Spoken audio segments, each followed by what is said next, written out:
Hello and welcome to the BotPenguin. In this video, I will explain you how to do the broadcast in the Instagram chatbot. So let's get started. Simply choose the Instagram chatbot in which you would like to do the broadcast. And when you will click on this Instagram automation, first option is this broadcast. So you will simply click on create broadcast, give the name to the broadcast. Let's say test, and then you can choose the flow that you would like to configure in the broadcast. Let's say Insta flow, and then I can select on to which group I want to send the broadcast. Let's say I want to send the broadcast to this one. I will now, next option, I have to choose whether I want to send it now or I want to send it later.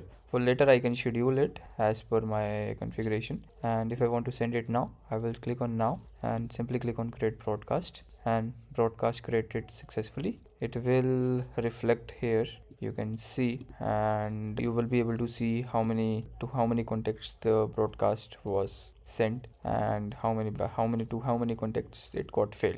So this is how we can manage, or we can do the broadcast in the Instagram chatbot. Right. In this case, in case if you have any queries regarding the same, please reach us at support@botpenguin.com. We will surely help you with your queries. Thank you so much. Bye.